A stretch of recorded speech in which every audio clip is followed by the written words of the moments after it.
Mientras tanto voy diciendo los quizzes que ya me llegaron.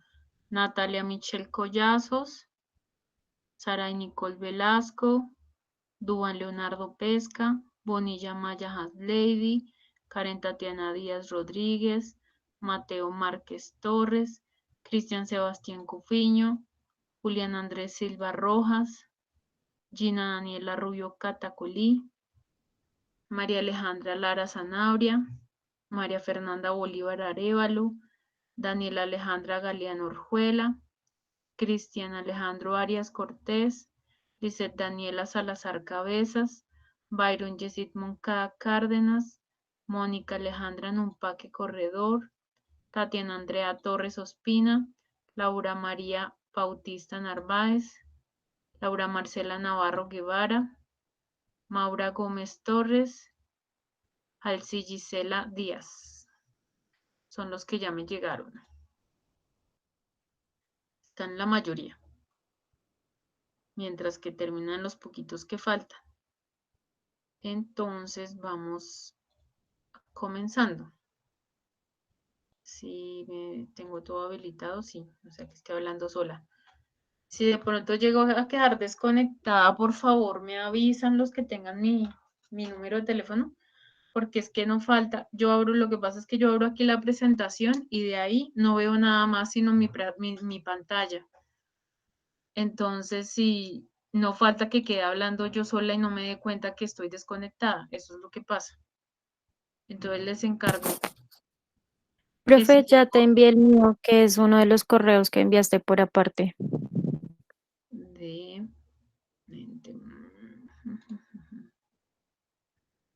Listo, aquí van 21. Nicole Dayan Joya ya me llegó. Natalia Bastidas Herrera ya me llegó.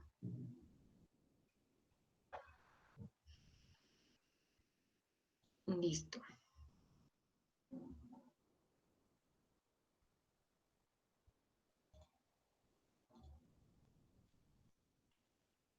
¿Todos me escuchan, ven y ven bien la presentación? Sí, profe. Sí, profe.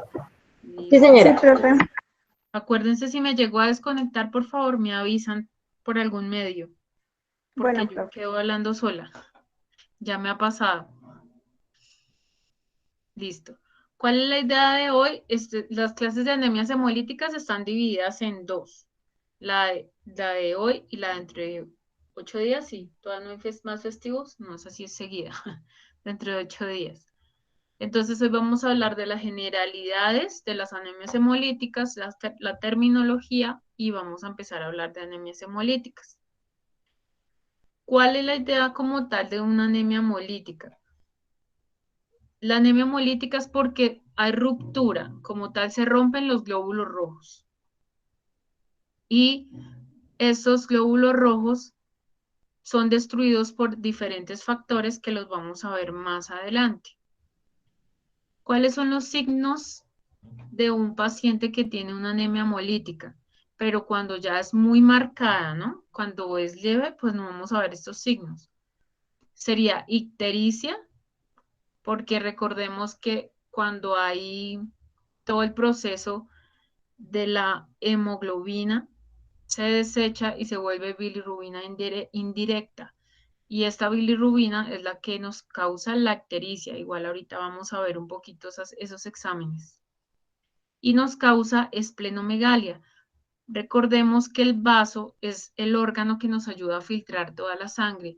Si tenemos restos de glóbulos rojos o glóbulos rojos extraños, de formas extrañas, el vaso nos va a eliminar todos esos glóbulos rojos. Entonces, si hay demasiada lisis, todos esos restos de glóbulos rojos va a empezar a tratar del vaso de eliminar y por eso se va a inflamar el vaso. Por eso tendríamos la esplenomegalia también. ¿Qué veríamos en el extendido de sangre periférica? Como poiquilocitosis, que son formas, acordémonos, veríamos esquistocitos, entonces son pedacitos de glóbulos rojos, por ahí. ¿Cuáles son las anemias hemolíticas en general? Tendríamos un grupo de anemias hemolíticas que serían las hereditarias que están divididas dependiendo del componente del eritrocito que esté alterado. Entonces, vamos a hablar de anemias hemolíticas hereditarias si tienen alteración en la hemoglobina, si tienen alteración en la membrana o citoesqueleto y si tienen alteración de metabolismo como tal de glóbulo rojo. Esas serían las hereditarias. Y como no hereditarias serían...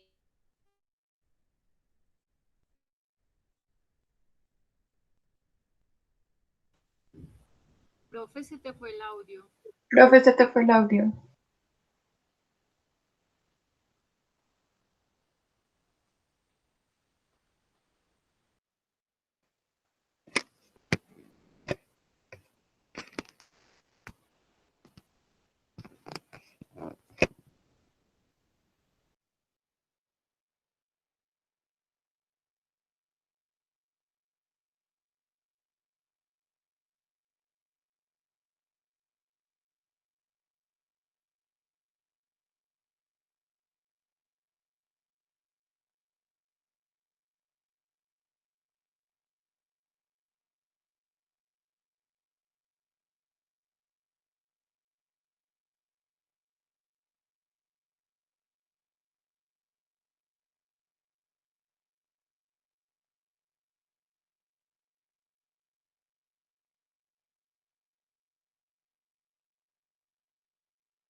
Hola, menos mal me avisan. Sí, por poco termino hablando las 2 horas seguidas sola.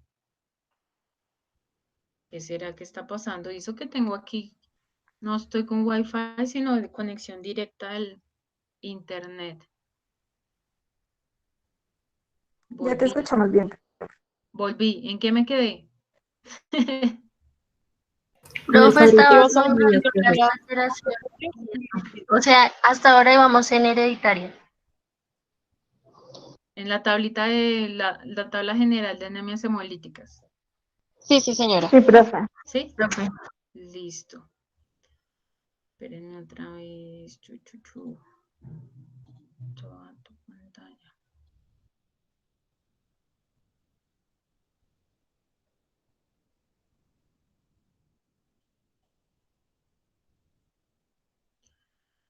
Listo.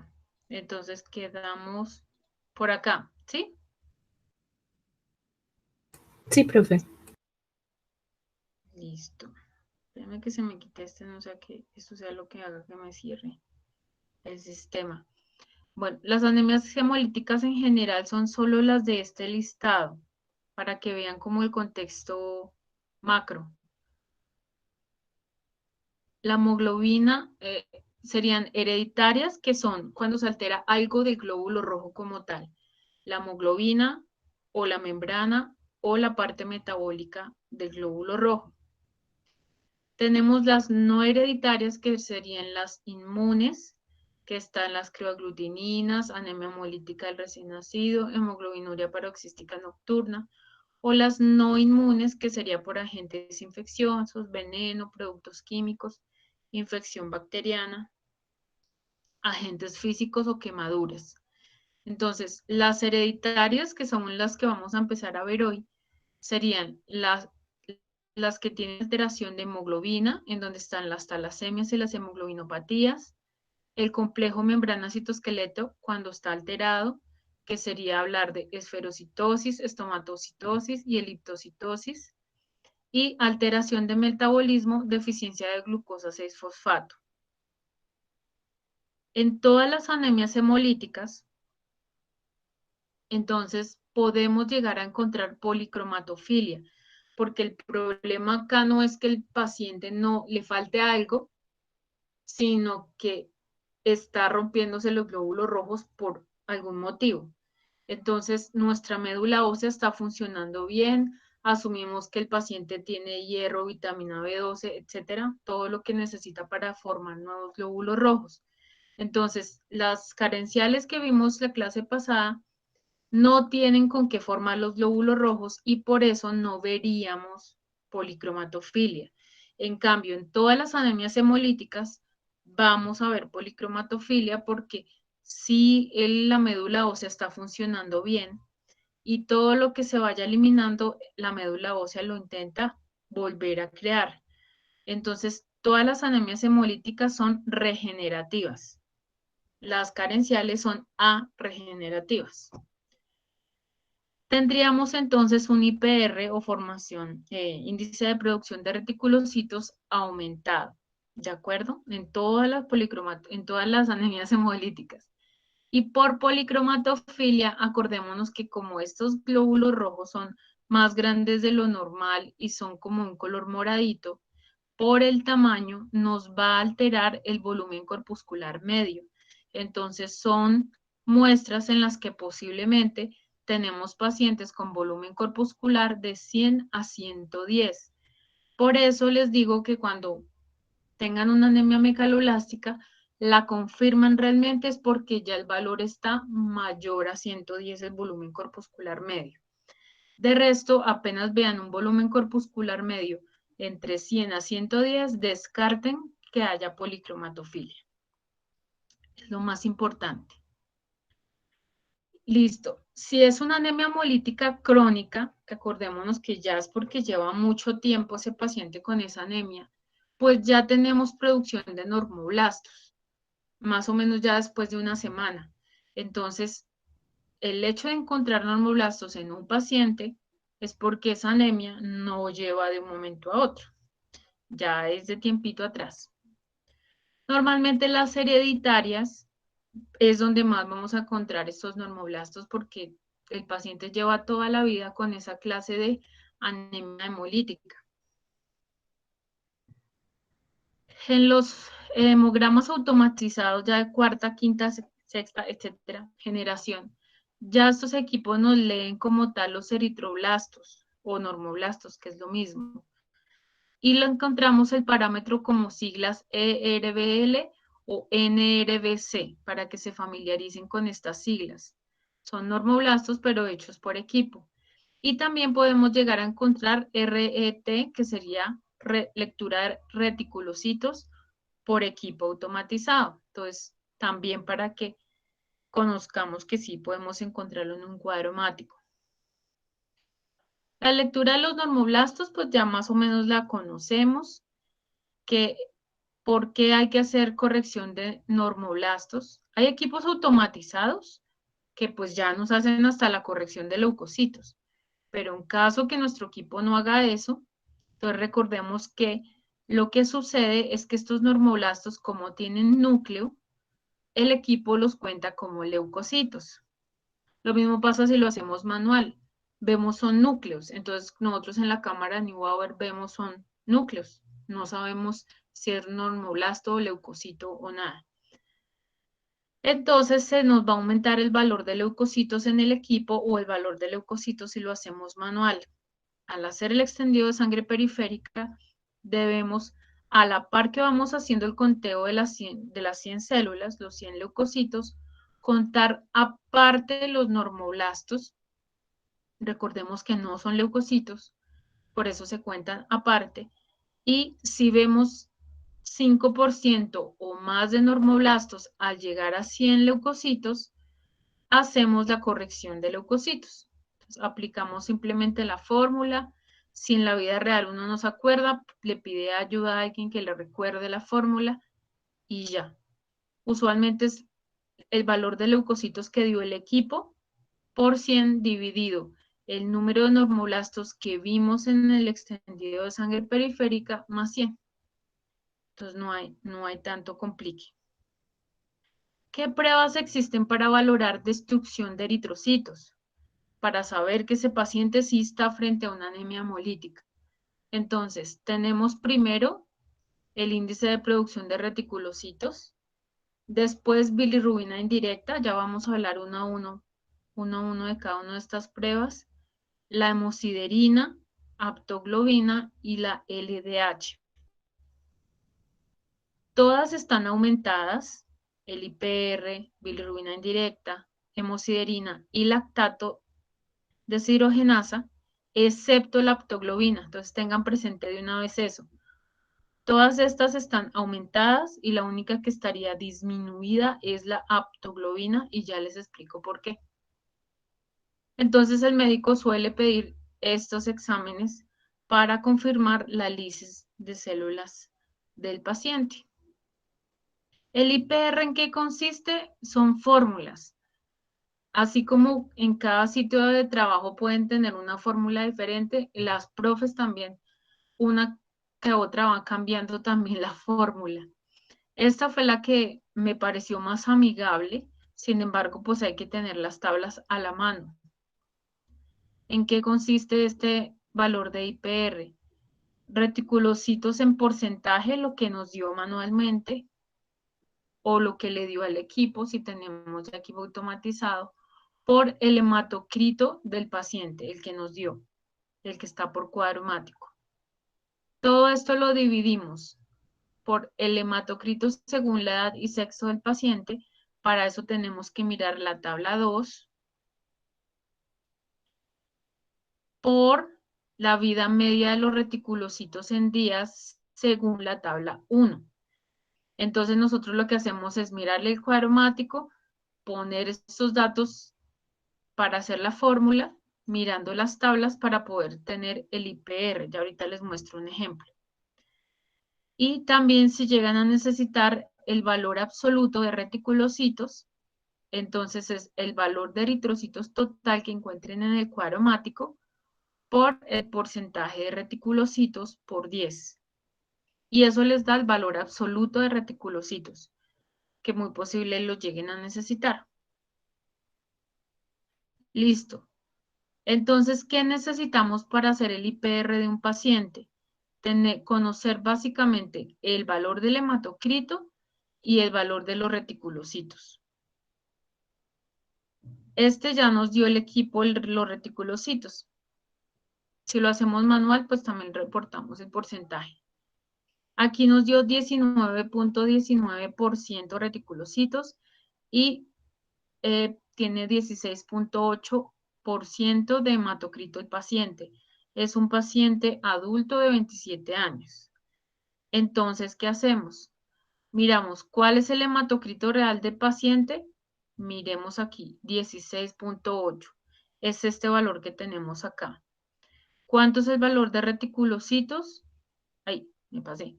19.19%. Ponemos esos dos valores acá, en la parte de arriba. Y lo dividimos por hematocrito según edad y sexo del paciente. Recordemos que lo primero que miramos es la tabla 2. Entonces es un paciente adulto y es un hombre. ¿Cuánto tendría el valor del hematocrito?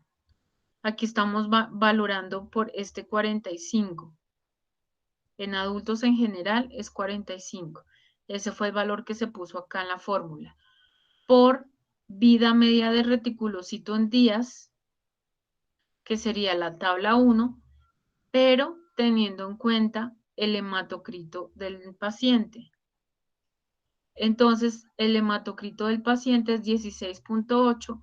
Miremos 16.8. Aquí como lo ponemos en esta tabla, está en esta zona.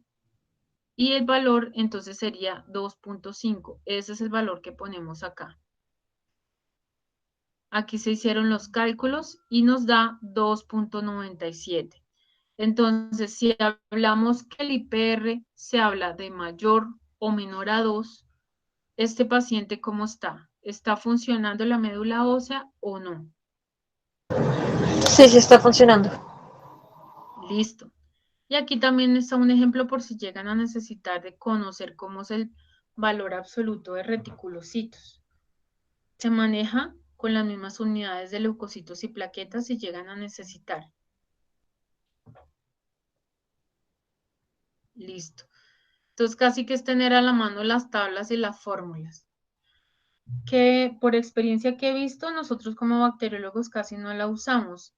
Manejamos es el valor de reticulocitos en porcentaje. Si vemos sencillamente sin hacer la fórmula del IPR, simplemente nos damos cuenta que si un paciente, al sacarle el porcentaje de reticulocitos, presenta un porcentaje mayor del valor de referencia, es porque sí está funcionando la médula ósea. Y si no tiene un porcentaje bueno, pues es porque no está funcionando bien la médula ósea, sin necesidad incluso de hacer el IPR, pero es la idea. ¿Qué otro examen hacemos? Bilirrubina indirecta. La bilirrubina indirecta entonces es el resultado de la degradación de toda la parte de la hemoglobina que ya pasó por el hígado y entonces el médico puede mandar a hacer bilirrubinas.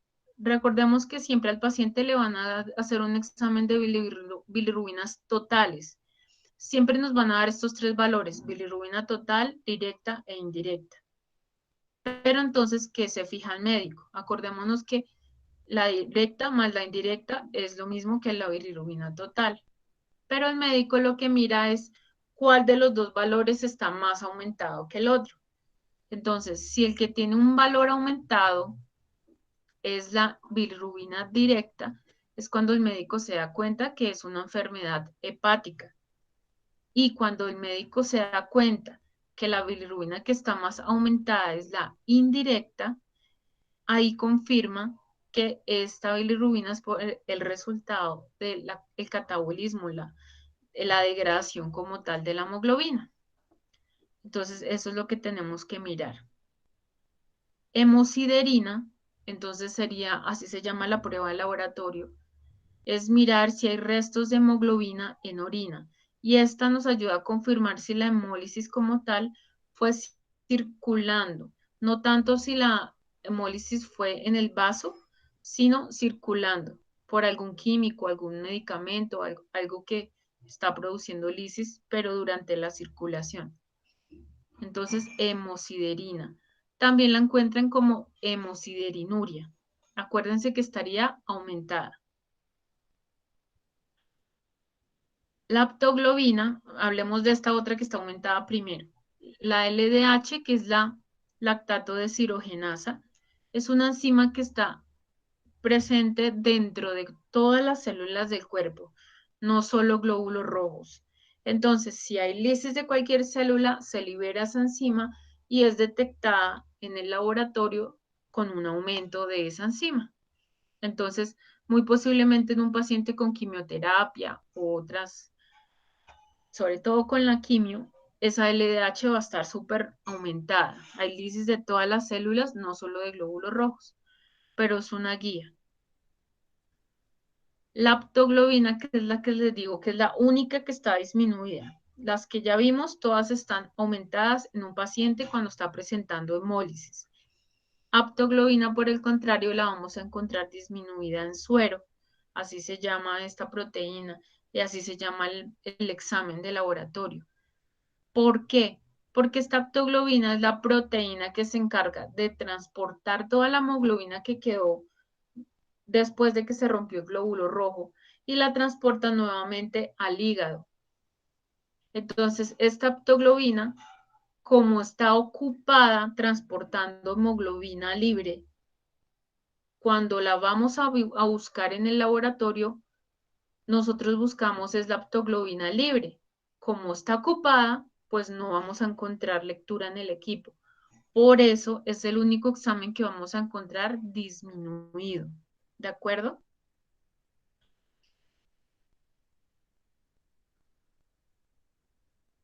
Bueno, vamos a hablar de terminología.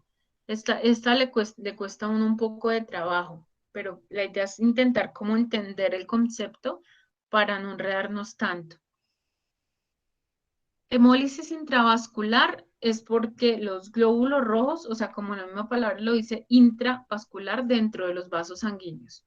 Entonces, los glóbulos rojos se lisan, apenas van pasando por la circulación sanguínea, por diferentes motivos que ya los vamos a ver.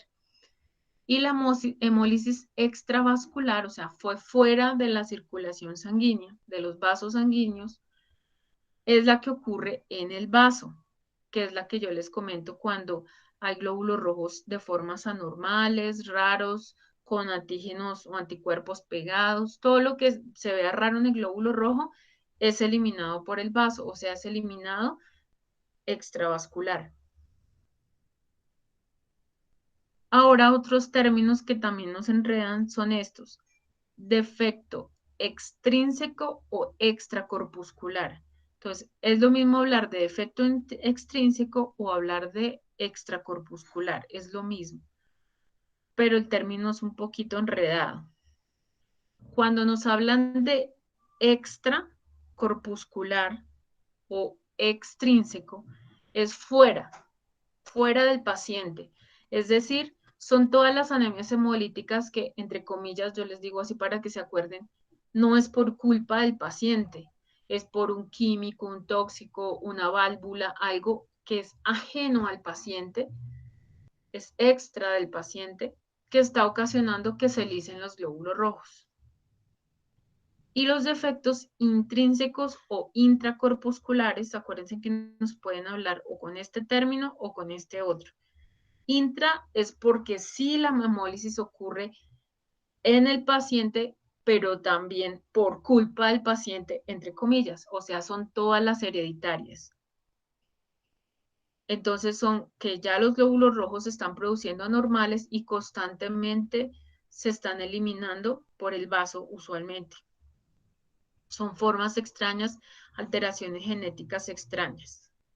Entonces, como para que tengan la idea de a qué se refieren con estos términos. Esta tabla es como para intentar que relacionen esos términos. Entonces es hemólisis intravascular, o sea, en circulación, por defectos extrínsecos o extracorpusculares, o sea, ajenos al paciente, tendríamos válvulas cardíacas, microangiopatías, agentes infecciosos como el paludismo, lesiones térmicas en pacientes con quemaduras graves, pues va a haber lisis de los glóbulos rojos, sustancias químicas o fármacos, venenos como tal, y anticuerpos fríos o crioaglutininas es también una opción, por lo que el frío ya es ajeno como tal al paciente, por eso es extracorpuscular.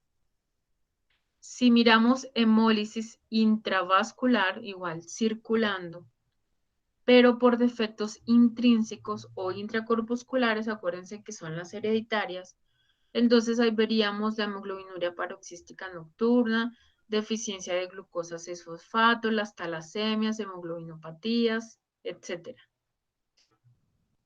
Cuando hablamos de hemólisis extravascular, que es la que ocurre en el vaso, hablaríamos de, y que sean extracorpusculares, serían las autoinmunes como tal.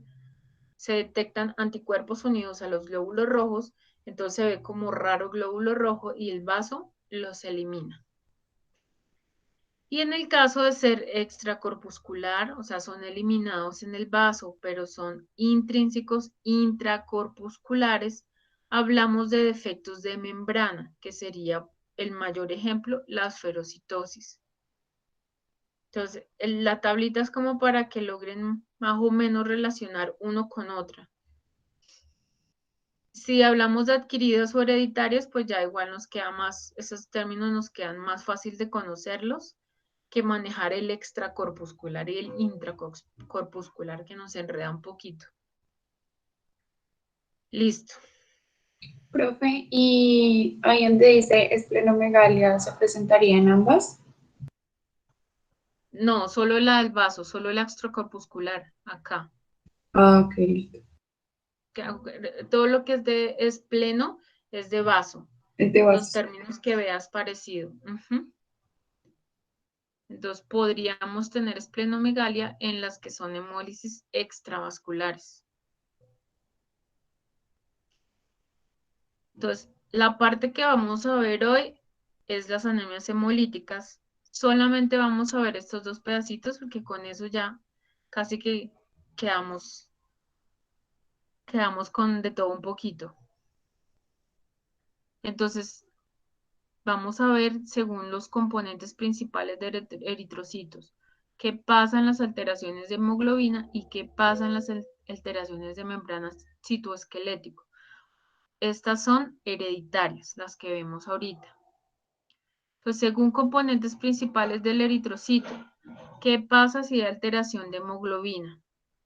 Entonces, habrían defectos intrínsecos, acuérdense que son hereditarias, por eso es intrínseco del paciente, y podría haber hemólisis intravascular, recuerden que es circulando, y que es hereditaria.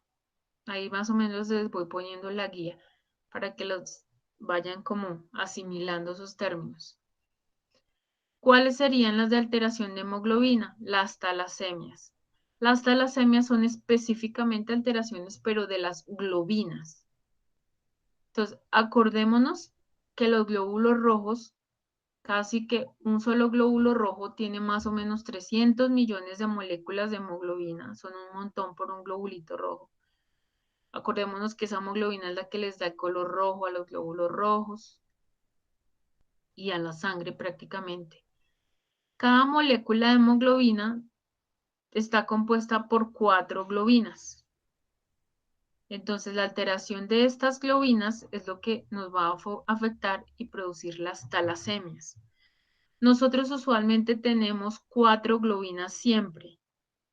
Y cuando somos adultos tenemos 2 globinas alfa, 2 globinas beta.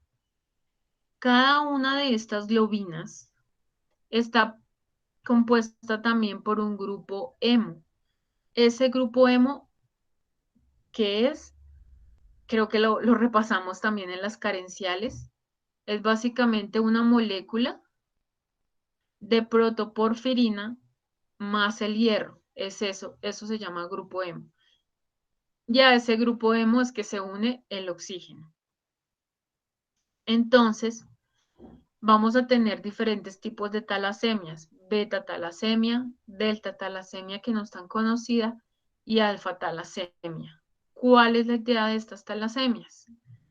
Entonces, nosotros tenemos hemoglobina de tipo A cuando somos adultos y no tenemos ninguna alteración hereditaria. Nuestra hemoglobina más o menos hasta el 98% hemoglobina A. Podemos llegar a encontrar un 2 a un 3% de hemoglobina A2, que está compuesta por 2 alfa, 2 delta. Y muy poquito hemoglobina fetal, que sería 2 alfa, 2 gamma. ¿Cuál es la idea también a tener presente? Normalmente la hemoglobina fetal ayuda mucho al transporte de oxígeno. Entonces, hay pacientes que por casualidad se dan cuenta, si les hacen una electroforesis y ven que tiene aumento de hemoglobina fetal, sospechan en que tiene alguna alteración de hemoglobina, porque es la manera en la que el cuerpo compensa. Si no está formando bien la hemoglobina A, y no está manejando bien el oxígeno, el paciente usualmente empieza a producir más hemoglobina fetal. Entonces, esa siempre es la pista para encontrar que hay algo por ahí escondido genético en un paciente.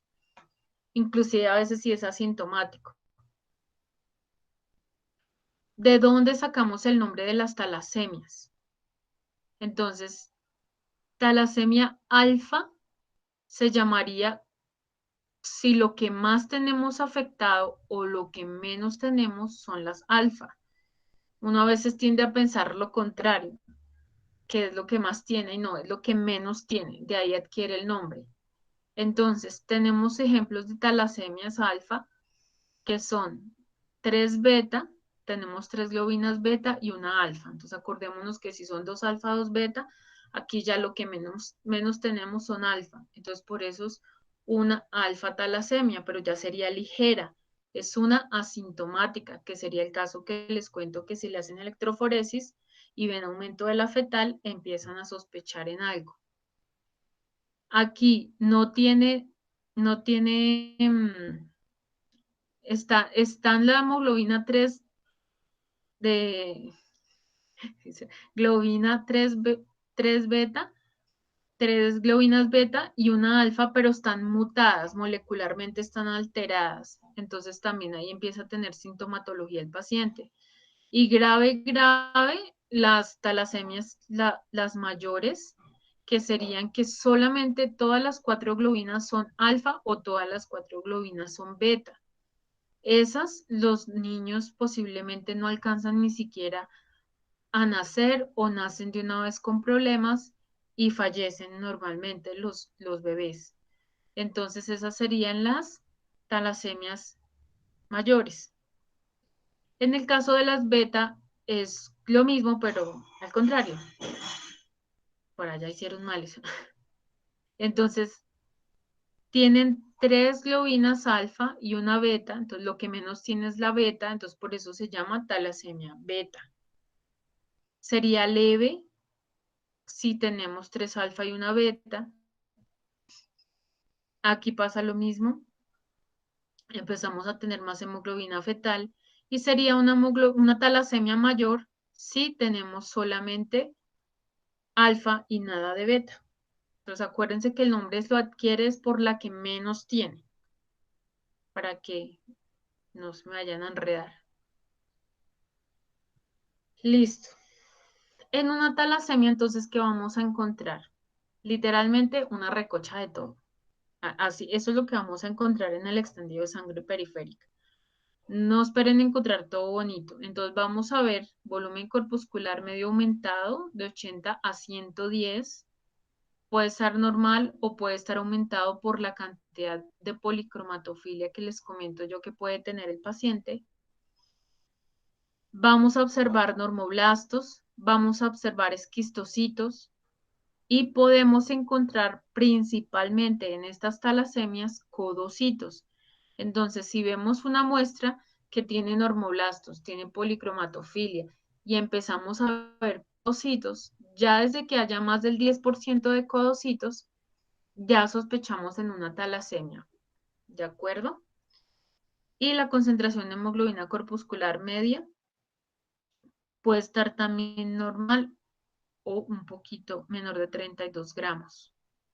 En un cuadro hemático, ¿cómo sospechamos de un paciente con una talasemia, por lo menos una ligera? Son pacientes que llegan al consultorio donde los médicos y aparentemente tienen una anemia microcítica, hipocrómica. Entonces los médicos siempre las confunden con una anemia ferropénica. ¿Cómo confirmamos en el cuadro hemático que realmente es una anemia ferropénica? Que aparte del volumen corpuscular medio disminuido, también la concentración de hemoglobina corpuscular media esté disminuida. Si estamos frente a una talasemia menor, vamos a encontrarnos con pacientes que tienen el volumen corpuscular medio disminuido, pero la concentración de hemoglobina corpuscular media es normal o incluso aumentada. Esa es la primera seña de que no estamos frente a una microcítica normal. Y eso pasa en los niños. Listo. ¿Cómo más se confirma? En una EPS le van a mandar hierro a este paciente porque tiene volumen corpuscular medio y concentración de hemoglobina corpuscular media. A veces ni se la miran, simplemente no hace volumen corpuscular. Resulta que se le dan tratamiento. Aquí vemos un ejemplo. ¿Qué pasa si fuera una talasemia menor? El médico le da hierro, hierro, hierro, hierro.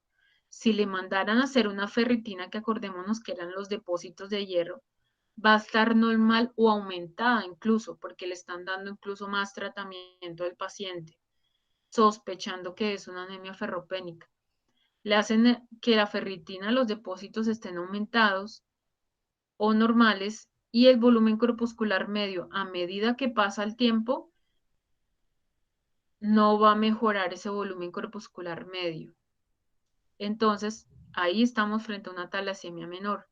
Si el paciente sí tuviera una anemia ferropénica, apenas le empiezan a dar hierro de tratamiento, se empieza a evidenciar con el tiempo que sí se está recuperando, que el volumen corpuscular medio se está normalizando y empezamos a ver gráficas como estas del histograma de rojos.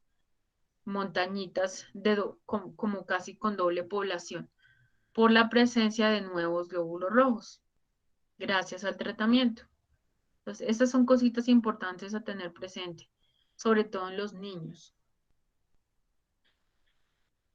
También hay variantes de hemoglobina, que a esas en general les llaman hemoglobinopatías, que ya no es por alteración de globinas, sino por molécula como tal, el ADN de la hemoglobina como tal.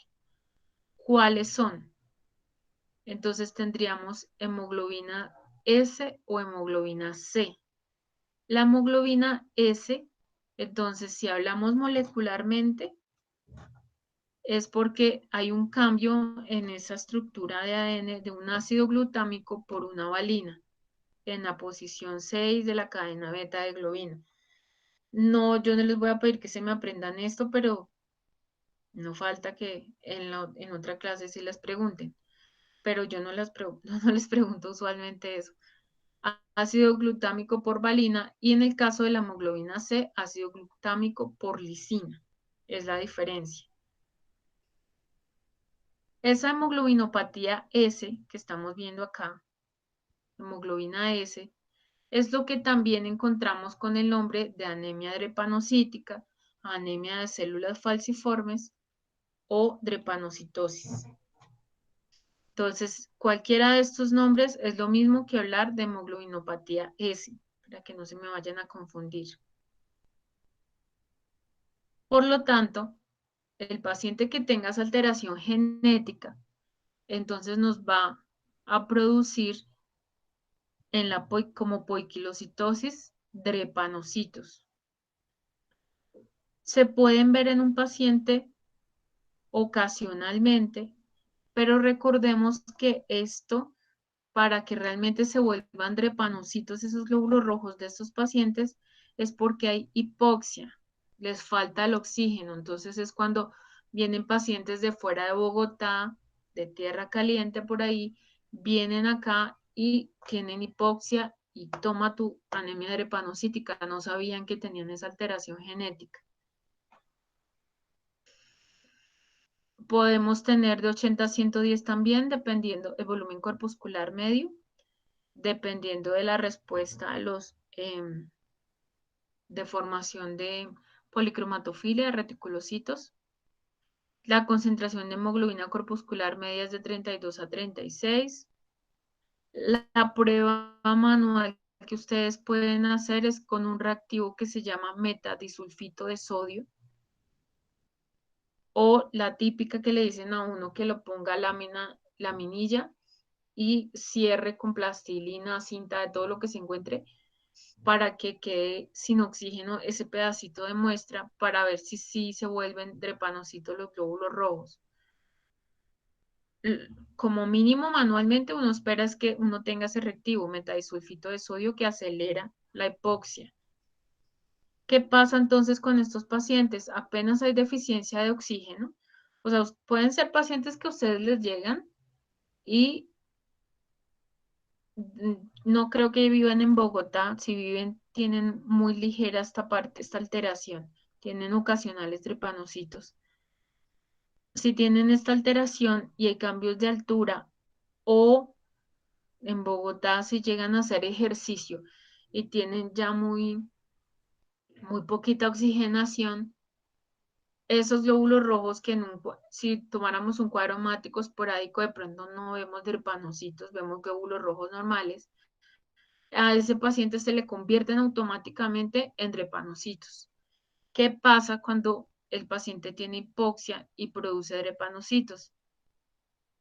Se van, como adquieren forma puntiaguda o derechitos o curvos, se empiezan a enquistar en los vasos sanguíneos, forman como cúmulos de glóbulos rojos, no dejan que circule bien la sangre y se producen microcoágulos. Entonces, todo esto, mala circulación, empiezan a tener las punticas de los dedos moradas, a tener falta de oxígeno, y dicen también pues que este enquistamiento de los glóbulos rojos produce también dolor. Entonces, esto a esto es lo que le llamaríamos la crisis drepanocítica. Entonces, hay muchos drepanocitos que serían casi que restos de glóbulos rojos, sino que adquieren esa forma especial. Hay vasooclusión, así se llama cuando se acumulan en un solo lado y producen también microcoágulos, y dolor, falta oxígeno, mala oxigenación en los órganos o en las puntas de los dedos, en las orejitas, la nariz, que producen esa crisis drepanocítica. Si llegan a necesitar alguna vez, aquí está como la receta de cómo se hace la prueba manual del test de ciclaje, así se llama esa técnica, test de ciclaje, que es la misma en la que se utiliza metadisulfito de sodio. Es sencillo poner, miren, les leo rápido, 4 gotas de ese metadisulfito, normalmente ya viene al 2%, con 2 gotas de sangre, con una lámina y sobre la laminilla, tapar bien, sugieren, miren, con parafina, vaselina, sellar lámina, laminilla, poner por 24 horas, se sugiere a 37 grados, esa lámina y laminilla y mirar al otro día si sí hay o no formación de células falciformes. Esa es la técnica manualita, manualita.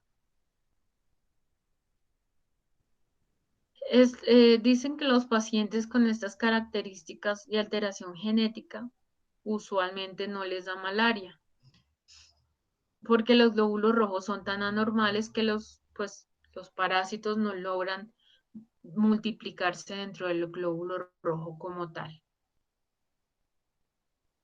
Ahora, la hemoglobinopatía C, que es la otra alteración, era por glicina. La alteración era por glicina, esta es por glicina. ¿Qué podríamos llegar a ver en pacientes que son completamente, o sea, tienen esa hemoglobina C a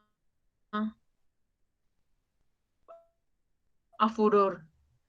Aparte de codocitos, como vimos en las talasemias, entonces tenemos anemia hemolítica, esquistocitos, policromatofilia, todo, y tenemos codocitos, entonces sospechamos en 2 cosas a la vez: talasemia o hemoglobinopatía C. Obligatoriamente tenemos que hacer pruebas específicas electroforesis para saber si es realmente una talasemia o es una hemoglobinopatía C, para que lo tengan de una vez presente.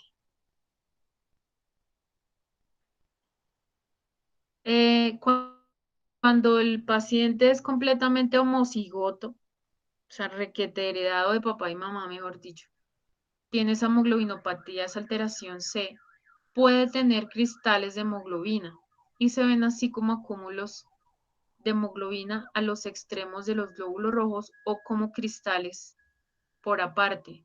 Entonces les pueden llamar inclusiones pletóricas, así los encuentran en algunos libros, cristales de hemoglobina o cristales intraeritrocíticos o cristales tactoides. También pueden encontrar esos términos.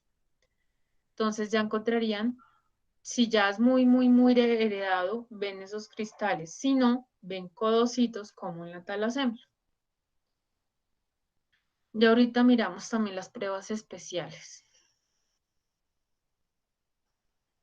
En estas anemias hemolíticas y por alteración de hemoglobina, es cuando podemos llegar a ver cuerpos de Heinz. Pero acuérdense que esos cuerpos de Heinz no los vamos a ver con coloración de Wright normal. Tenemos que hacer coloración especial, que es con cristal violeta. ¿Qué son esos cuerpos de Heinz? Este muñequito está todo bonito aquí. Es un ejemplo, se rompe el glóbulo rojo, sale un pedazo de glóbulo rojo por allá a volar y ¡pum! Queda otro pedazo pegado en otro glóbulo rojo. Y estos pedacitos de hemoglobina de un glóbulo rojo pegados en otro es lo que vemos como punticos al hacer en la coloración de cristal violeta, la coloración especial. Entonces, técnicas que nos ayudan a confirmar una anemia hemolítica por hemoglobinopatías puede ser valorar cuerpos de genes. Si hiciéramos electroforesis, ¿cómo vamos a diferenciar entonces estas patologías? Yo miro a cada rato el WhatsApp, no sé a qué estoy hablando sola. Si me avisan que estoy hablando sola. Por ahora me están escuchando, ¿cierto? Es Sí, que profe, todo se escucha bien. solo veo mi presentación. Listo. Si vamos a diferenciarla, entonces el médico solicita una electroforesis de hemoglobina. No electroforesis de proteínas como vemos en clase de bioquímica, sino se aclara que es electroforesis de hemoglobina. Normalmente mandan a hacer una alcalina inicialmente para confirmar cómo está el paciente. Y es cuando les comento que encuentran poquita hemoglobina A, empiezan a encontrar como rasgos más altos de A2 o incluso señas por ahí de que haya fetal. Entonces, la alcalina lo que nos ayuda es a identificar qué clase de hemoglobina tiene el paciente, pero en general.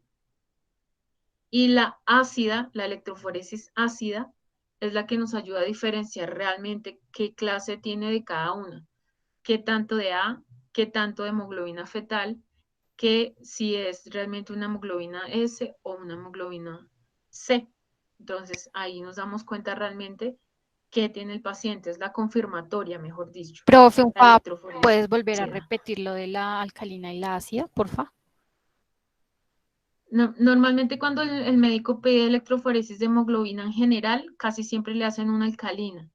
Con la alcalina lo que miran es qué tanto hay de los tipos de hemoglobina, pero lo general, A, A2, la fetal, pero la que nos ayuda a confirmar es la ácida, o sea, uno tendría que solicitar esa específica, la electroforesis de hemoglobina ácida.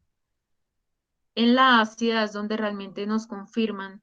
O sea, aquí confirmamos una talasemia con la alcalina, podríamos confirmar una talasemia, pero en la ácida confirmamos como tal hemoglobina fetal S o C. En pocas palabras es la idea. Gracias, profe. Porque aquí, listo. Profe, una pregunta.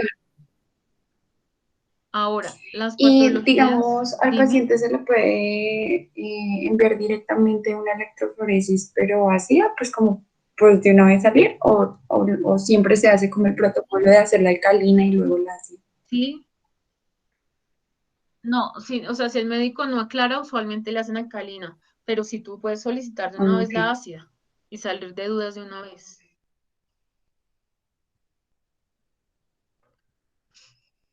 Cuando el glóbulo rojo tiene alteración complejo membrana citoesqueleto, entonces son las que igual son hereditarias, defectos intrínsecos, acuérdense que es porque son hereditarias, son del paciente, producen hemólisis extravascular, que sería por el vaso, cuando son de alteración de membrana, y son hereditarias. ¿Cuál es la idea? Entonces, nosotros siempre nos muestran que la bicapa lipídica, que tienen todas las células en la membrana. Las más importantes del glóbulo rojo están en la banda 3, espectrinas, anquirinas, etc. Por aquí están dibujaditas. Banda 3, la 4,2, anquirina, espectrina, como para que nos ubiquemos más o menos cuál es la idea. La 4,1. Encontré esta gráfica en un librito que nos ayuda un poquito a entender también la idea. Entonces, si el daño es de un defecto de una proteína a nivel como tal vertical, de las que atraviesan la membrana como tal, estas grandototas banda 3 o las que tienen que ver con estas, la anquirina, si son a este nivel, entonces hacen que la membrana, si hay alteración de estas, hacen que la membrana sea como débil, la membrana del glóbulo rojo. Y esto hace que se vayan posiblemente perdiendo restos de membrana. Ahorita les muestro el dibujito para que me entiendan.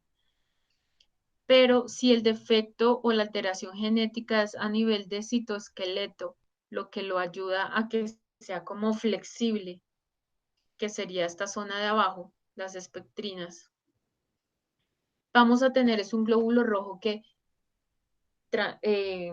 al moverse en los vasos capilares, como ellos se deforman, tienen mucha elasticidad, después de pasar, digamos, por un vaso sanguíneo chiquito, ya no puede volver a su forma normal. Entonces quedan con esa forma alargadita o con otras formas. Entonces, esa es la idea de las alteraciones de membrana. Entonces vamos a tener que, digamos, en el caso de esferocitos, hay una alteración de espectrina. Entonces, bueno, les muestro aquí el dibujito. ¿Qué pasa en la esferocitosis? Va perdiendo como estabilidad esa membrana, se van perdiendo restos de membrana del eritrocito, así de a pedacitos, de a pedacitos, de a pedacitos. Se va achicando el glóbulo rojo y por eso vamos a encontrar esferocitos o microesferocitos y su membrana no es lábil, no es flexible, es rígida. Entonces vamos a encontrar que los esferocitos son estos glóbulos rojos que encontramos. No simplemente es encontrar glóbulos rojos que no tengan centro claro, sino son glóbulos rojos de un tamaño muy pequeñito a comparación de los demás glóbulos rojos, no tienen centro claro y son muy rígidos. Estos chiquitiquiticos que vemos acá, esos son realmente los esferocitos. También podemos confirmar una esferocitosis si vemos más del 30% de glóbulos rojos que son esferocitos. Entonces, por el hecho de encontrar una crucecita o uno que otro, no quiere decir automáticamente que ya el paciente tenga una esferocitosis hereditaria. Tenemos que confirmar que ya sean más del 30% de los glóbulos rojos los que sean esferocitos para sospechar en algo hereditario. El volumen corpuscular medio sería normal.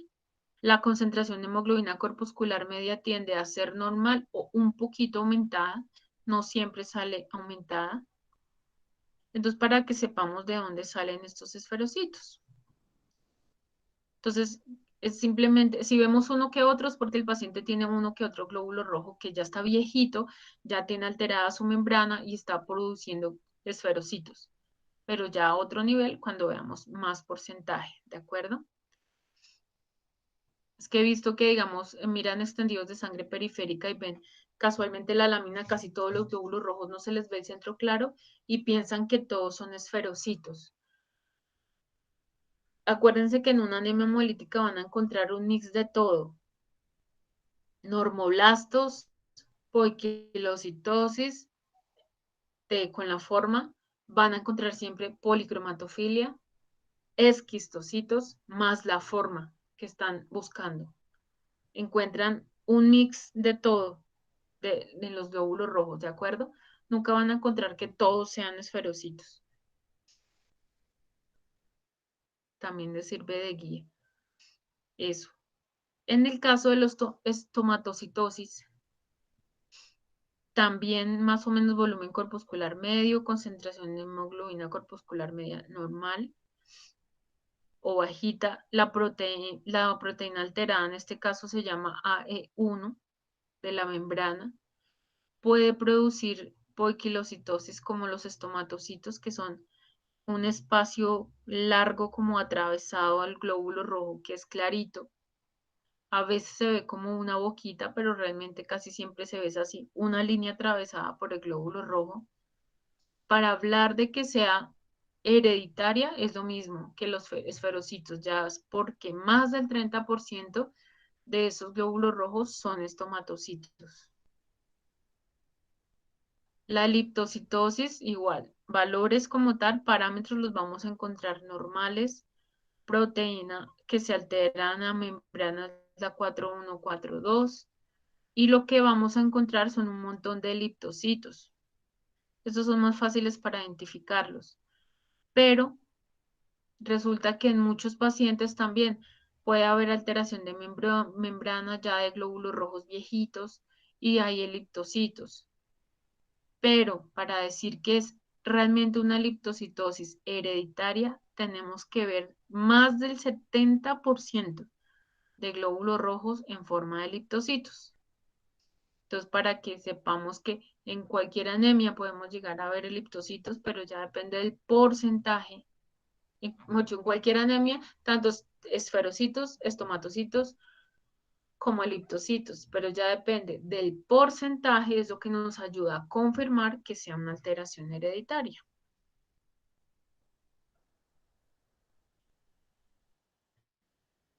Para todo lo que son alteraciones de membrana,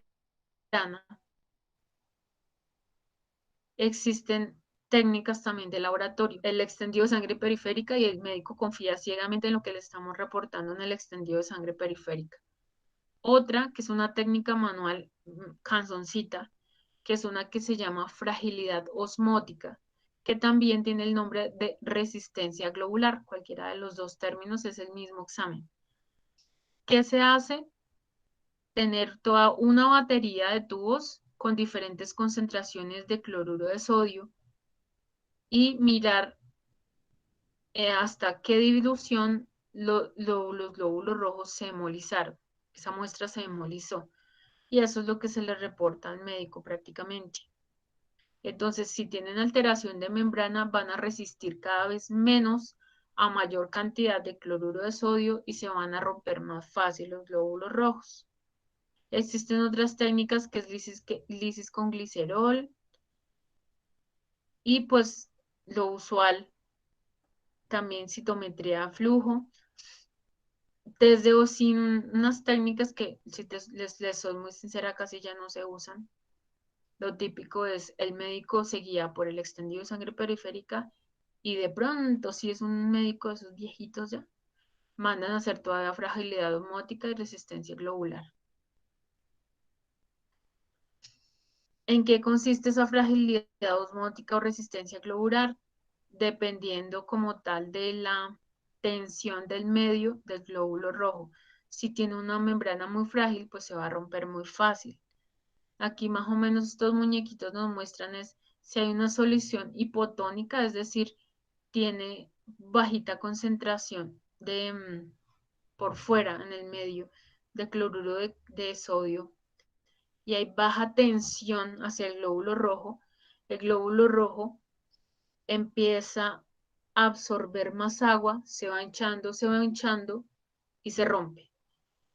Nosotros normalmente mantenemos un equilibrio, entonces por eso es una solución isotónica nuestra sangre y no tenemos ruptura de glóbulos rojos.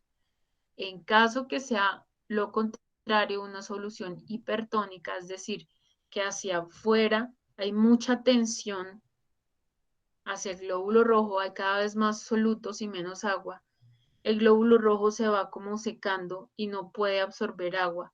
Y lo que vamos a encontrar son como los equinocitos o acantocitos. Se nos van achicharrando los glóbulos rojos, en pocas palabras. Es como la idea. Pero ya existen análisis genéticos.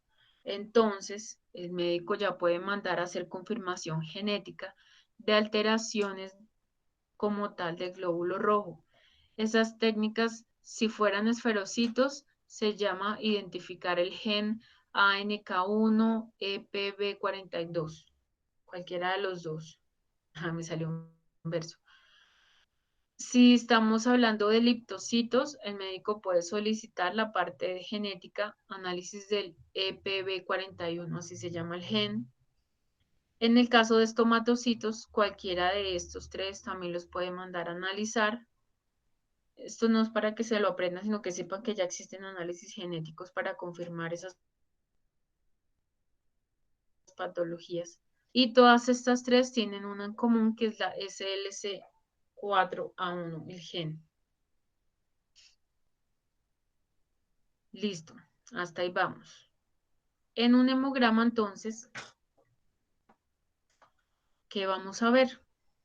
Si estamos frente a una anemia hemolítica, entonces vamos a tener un volumen corpuscular medio según el tipo de anemia hemolítica o la evolución de esa anemia del paciente. Entonces acordémonos que entre más tenga policromatofilia, más vamos a ver un aumento del volumen corpuscular medio. Pueden ser pacientes que tienen leucocitos normales y plaquetas normales.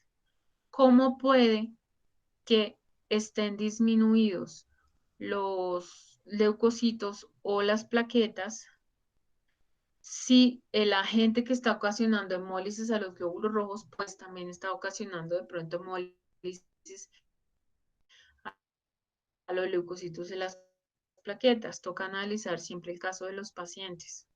Pueden estar aumentados los leucocitos por una falsa lectura. Recordémonos que si estamos frente a anemias hemolíticas podemos tener normoblastos y nos falsea la lectura de leucocitos, asumiendo que los leucocitos nos aparecen altos. Y las plaquetas pueden haber un ligero aumento cuando empieza a producir más glóbulos rojos, empieza una producción mayor también de plaquetas, pero porque acordémonos por hematopoiesis, vienen como de la misma célula madre, entonces si empiezan a producirse más glóbulos rojos, posiblemente tenemos un ligero aumento de plaquetas. Esta parte de esplenectomizados, ahorita les hablo un poquito de eso. Entonces yo quise aquí en esta tablita también que diferenciaran también cómo podrían ver estas alteraciones en hemograma. Si nos basamos en los índices como tal o los parámetros del cuadro hemático. ¿Son microcíticas hipocrómicas? ¿Cuáles? Las que son de alteración de hemoglobina, anemia drepanocítica y talasemias. De ahí porque yo siempre les molesto con esta teoría de que el volumen corpuscular medio se afecta dependiendo de la forma de glóbulo rojo que tenemos. Entonces, codocito disminuye volumen corpuscular medio y el drepanocito también. Leptocitos, sin confundir con ovalocitos o eliptocitos, leptocitos como tal disminuye el volumen corpuscular medio, como es la anemia ferropénica. Esquistocitos disminuye volumen corpuscular medio si tenemos muchos. Estomatocitos disminuye. Dacrocitos disminuye. ¿Cuáles no disminuyen? El esferocito, acantocitos, equinocitos, básicamente. Los eliptocitos, dependiendo de la cantidad, también no nos afecta. Entonces aquí tenemos una anemia hemolítica, tenemos disminución microcíticos hipocrómicos y importantísimo siempre mirar frotis de sangre periférica porque eso es lo que nos ayuda a descartar que no estamos frente a una anemia ferropénica. Si ya vemos formas, ya vemos policromatofilia y ya vemos normoblastos, es cuando sospechamos en una anemia drepanocítica o en una talasemia o en una hemoglobinopatía C. Acordémonos que también se ven codocitos. ¿Cuáles se verían normocíticos normocrómicos? Una esferocitosis hereditaria. ¿Y cuáles podríamos llegar a ver macrocíticos normocrómicos? Todo dependiendo del aumento de nuestra policromatofilia, entonces acordémonos que nos aumenta el volumen corpuscular medio. Esa es la idea de esta tablita que les traje acá. Listo. Poiquilocitosis, entonces, importantes para decisión diagnóstica para el médico. Son básicamente los del lado derecho. O sea, tenemos en anemias hemolíticas que podemos ver codocitos, pero ya sabemos que puede ser hemoglobinopatía C o talasemia. Eliptocitos, que si ya 70%, hablamos de eliptocitosis hereditaria. Esferocitos y codocitos, acuérdense, en mayor al 10% para sospechar en una hereditaria. Y las que realmente el médico dice es esto y punto, solamente con su extendido de sangre periférica, son estas formas, entonces hay que tener cuidado. ¿Cuáles formas? Los queratocitos, que son como medialunas, los excentrocitos, que en general si vamos a mirar todo esto son restos de glóbulos rojos, pero que adquieren formas diferentes. O sea, podríamos hablar en general que todos estos son esquistocitos, que le confirman al médico que hay una anemia hemolítica, pero dependiendo de la forma, le da guía de qué clase de anemia es. Entonces, si es en forma larga y puntuda o en media luna y puntudo, son drepanocitos. Si es solamente en la mitad del glóbulo rojo, queratocitos. Si vemos que está acumulado la hemoglobina a un lado del glóbulo rojo, son excentrocitos. Esquistocitos son pedacitos como este, más bien, son chiquiticos. Este más bien es como un queratocito que está aquí colado. Estos pedacitos chiquitos son los esquistocitos, realmente esquistocitos. Y los degmacitos que los vamos a ver cuando hablemos de deficiencia de glucosa de fosfato en la próxima clase, que son como si le pegaran un mordisco a un ladito al glóbulo rojo. ¿Listo?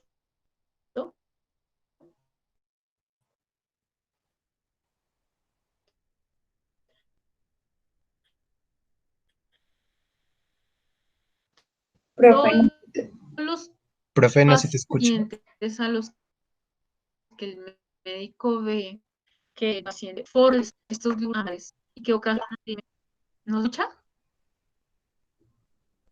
profe, se Hola. te escuchó recortado y ahí se escuchó rapidito y ya.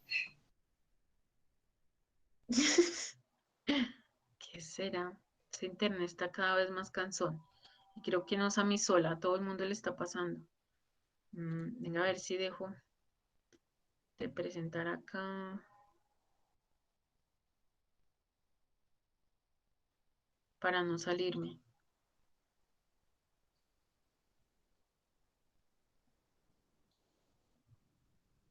En coloradita.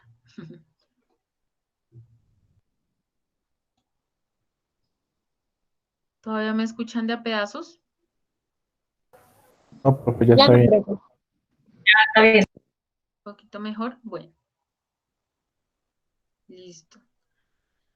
Entonces, todos los pacientes que el médico ve que por naturaleza forman glóbulos rojos anormales, formas raras, y son los que normalmente mantienen el vaso constantemente hemolizando, formando anemias hemolíticas. O sea, estos pacientes, a pesar de que tengan esferocitos, codocitos, eliptocitos, sus glóbulos rojos funcionan bien y transportan oxígeno y todo, pero por su forma normal, el glóbulo rojo, el vaso los va a estar eliminando. Entonces, solo en esos casos es cuando el médico piensa como tratamiento en una esplenectomía, entonces en mandar a quitar el vaso de ese paciente. Recordemos que el vaso es donde tenemos un reservorio de plaquetas, entonces cuando le quitan el vaso al paciente vamos a tener pacientes que mantienen con valores de plaquetas altísimos. Normalmente, si se llega a solicitar, el médico suele que no sea antes de 6 años de edad del paciente. Si lo llegan a hacer, tienen que vacunarlos con una antineumocócica como tratamiento, porque pues como el vaso es nuestro filtro también, pues también puede facilitar que hayan infecciones bacterianas en el paciente. Por eso se hacen estas vacunas antes de que el paciente sea esplenectomizado. Entonces recordemos que no simplemente mándele, quítele el vaso, no. Son pacientes que el médico ve que a pesar de que elimina, mantiene a cada rato en crisis. A cada rato tienen que hacerle transfusiones. A cada rato ese paciente tiene anemias hemolíticas graves. Entonces le mandan a hacer esplenectomía. En un paciente esplenectomizado, entonces, ¿qué pasa? Aparte de las plaquetas aumentadas, vamos a encontrar más punteado basófilo, Howell, Jolie, porque precisamente el vaso no va a estar filtrando todas esas cositas que usualmente filtran los glóbulos rojos. Entonces vamos a encontrar una recocha, como digo yo, de todo van a encontrar en estos pacientes. Entonces ustedes ven, uy, anemia hemolítica. Nosotros antes nos guiábamos, punteado basófilo, Howell-Joly, anemia megaloblástica. Pero si vemos un paciente con anemia hemolítica, policromatofilia, normoblastos, y empezamos a ver punteado es basófilo, Howell-Joly y hartas plaquetas, sospechamos que es que el paciente es esplenectomizado.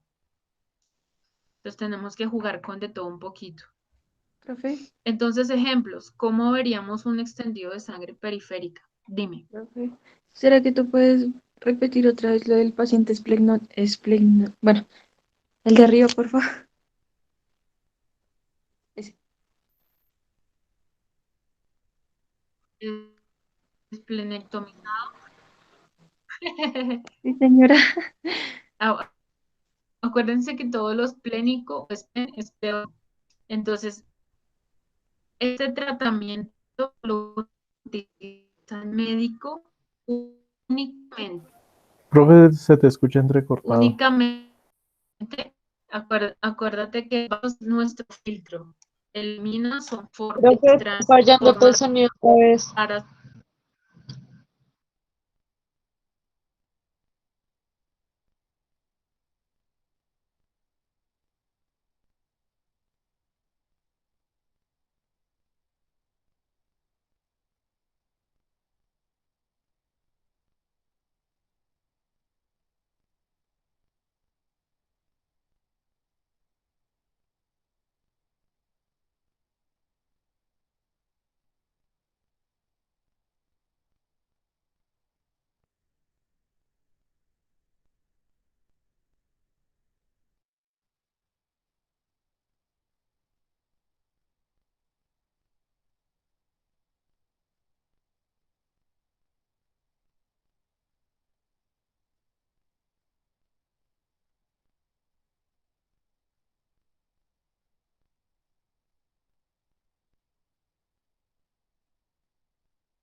Volví.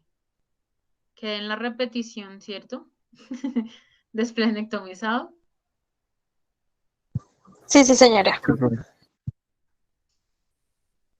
Listo.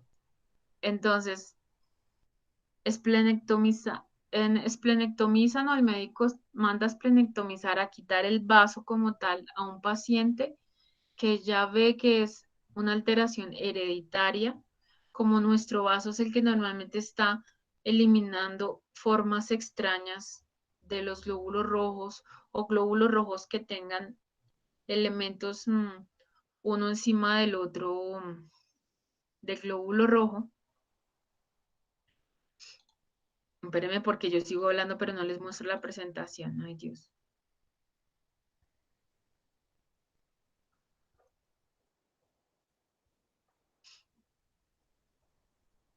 Listo. Entonces, son pacientes a los que el médico, o sea, como mantienen formando glóbulos rojos anormales, el vaso siempre va a estar eliminándolos. Son pacientes, sobre todo si mantienen con anemias hemolíticas constantes. O sea, si no existiera el vaso, en esos pacientes, sus glóbulos rojos funcionan normal. Los esferocitos, los eliptocitos, todo funcionaría normal. Y el paciente andaría un poquito más tranquilo, más normal, sin estar a cada rato en crisis de anemias hemolíticas. Entonces hay pacientes que sí tienen una herencia mucho más fuerte, casi todos sus glóbulos rojos son anormales, el vaso va a mantener eliminando esos glóbulos rojos. Entonces, en esos casos es que el médico solicita que le quiten el vaso, que hagan esplenectomía. Pero entonces, para que se den cuenta que no simplemente mandar a quitar el vaso y ya, sino porque ya realmente el médico se da cuenta que este paciente mantiene cada rato en crisis de anemias hemolíticas y a cada rato les están transfundiendo sangre por eso mismo. Ahora, como el vaso nos ayuda a filtrar normalmente no solo las formas raras, sino también restos de RNA, DNA, que serían el punteado basófilo, Howell-Joly, y también nosotros, no sé si se acuerdan, tenemos un pool esplénico, que es de plaquetas. Nosotros reservamos en nuestro vaso casi que el 60% de nuestras plaquetas. O sea, lo que miramos nosotros en circulación, en un cuadro mático, es apenas como un 40% de nuestras plaquetas reales. En el vaso tenemos un reservorio de plaquetas en caso de que tengamos un accidente. No hay que esperar casi que 8 días para que se produzcan nuevas plaquetas, sino que salen esas plaquetas para poder cubrir y evitar hemorragias en los pacientes. Entonces, si quitan el vaso, ya no va a existir este reservorio de plaquetas en el cuerpo humano. Por lo tanto, vamos a ver pacientes que van a tener, si ya les quitaron el vaso, aumento de plaquetas, vamos a ver punteado basófilo y Howell-Joly. Entonces, estamos acostumbrados a que nos dicen que en la anemia megaloblástica es donde encontramos punteado basófilo y Howell-Joly, ¿cierto? Porque precisamente hay anormalidad, no hay vitamina B12 y pueden salir estas anormalidades. Pero encontraríamos un volumen corpuscular medio mayor a 110. Acuérdense que está en nuestra guía. Ya es mayor a 110. En un paciente con una anemia hemolítica de las hereditarias que ya vimos, vamos a ver, es un mix de todo.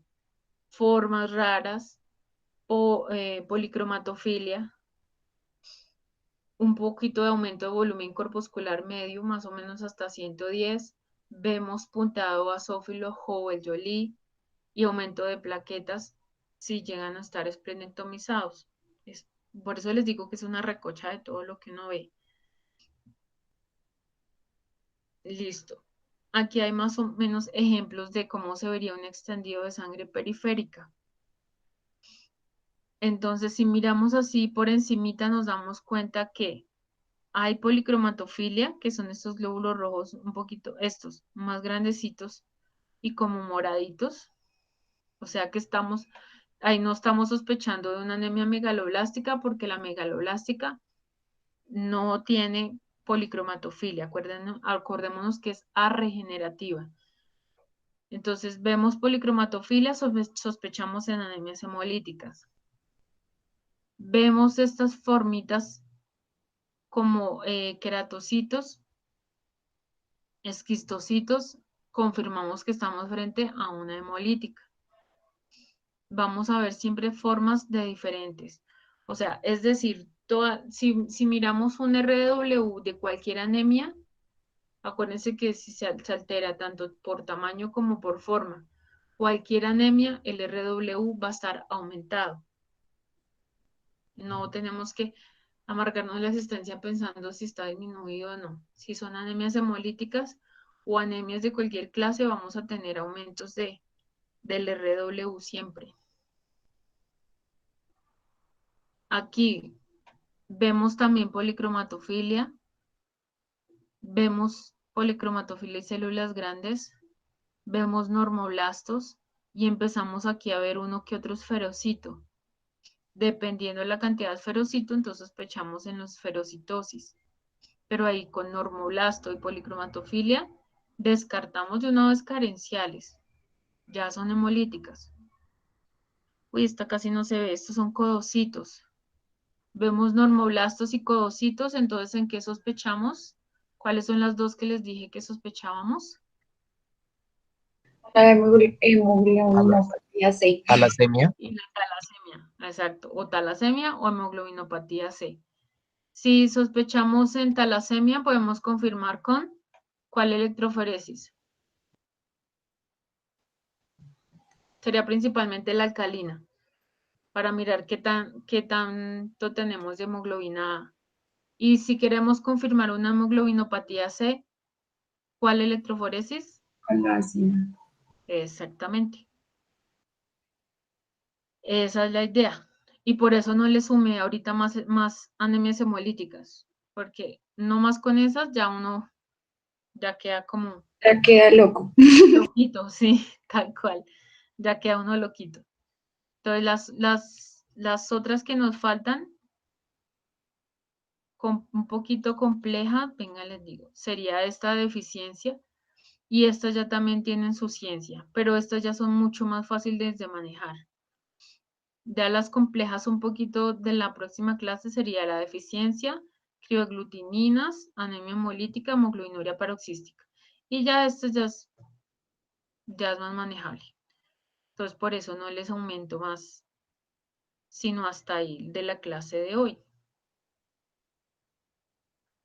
No sé si tengan más dudas. Profe, ¿podrías repetir la proteína de los estomatocitos? De los estomatocitos. Por lo cual tiene la alteración. Sí, profe. ¿Qué proteína? Por aquí estaban los cositos.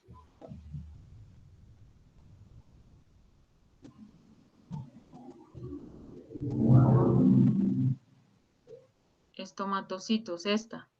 Proteína AE1. Gracias, profe. Con gusto. Más o menos también creo que ya les quedó claro de dónde salen los esferocitos. Ya uno entendiendo por qué se forman, ya uno sabe, ya entendí por qué uno ve uno que otro, que ya son viejitos. Igual estomatocitos, eliptocitos. ¿Listo?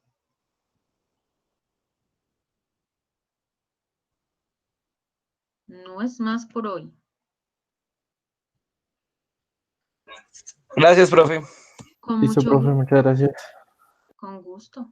Que Chao, tengan profe, un muchas buen día. No, gracias. profe, muchas gracias. Chao.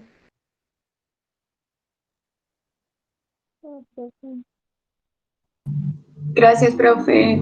Hasta luego. Gracias, Muchas profe. gracias. Chao, que estén bien. Chao, profe. Chao, juiciosas. Chao, profe. Chao.